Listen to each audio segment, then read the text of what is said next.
في السويد لا يعامل الإنسان على أساس الجنسية بل على أساس الأدمية.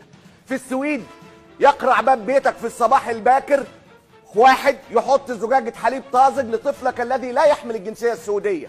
كل ما في الأمر أنه بشر ومحتاج الحليب زي ما بيحتاجه الطفل السويدي. في بلادنا لا يقرع باب المقيم إلا عن طريق الجوازات عشان ترحله أو التفتيش. في السويد بتحصل على إقامة دائمة بعد المكوث 4 سنوات متواصلة. في بلادنا يجدد المقيم إقامته ولو مكث 1000 سنة مما تعدون. في السويد بيحصل المقيم على الجنسية إن حفظ تاريخ السويد وعاش فيها 6 سنوات متواصلة.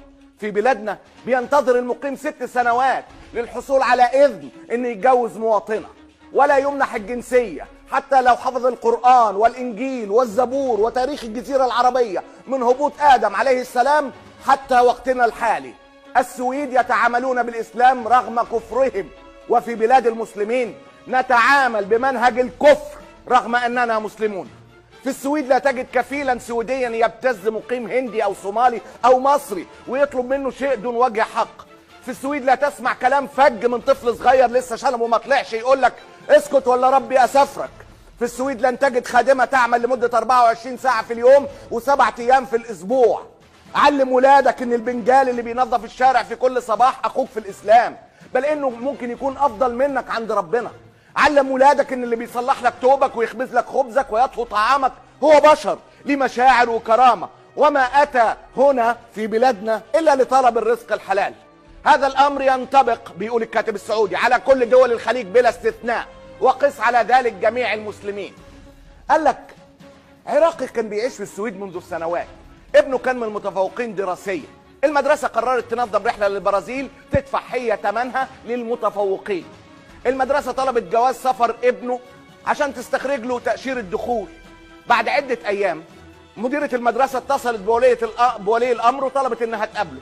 المديرة كانت حزينة جدا وهي بتخبره إن السفارة رفضت إنها تدي ابنه فيزا عشان هو جوازه السفر عراقي، ولكن أكدت عليه إنه ما يقولش لابنه عشان ما يتصدمش ويتعقد من طفولته، ورجته انه يديها فرصة اخيرة لحل الاشكالية لتجنب صدمة الطفل.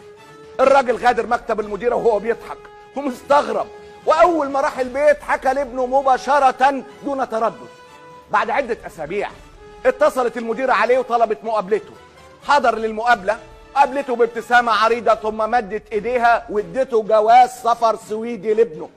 انبهر الرجل من الصدمة، بادرته بالقول: قمت بمخاطبة رئيس الوزراء بخصوص ابنك، والذي وافق على منح الجواز السويدي لتجنب الصدمة النفسية التي ستلقاها الطفل والتي قد تنعكس على شخصيته لما يكبر.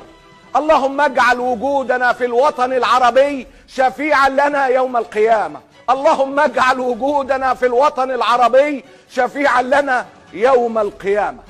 الله غالب.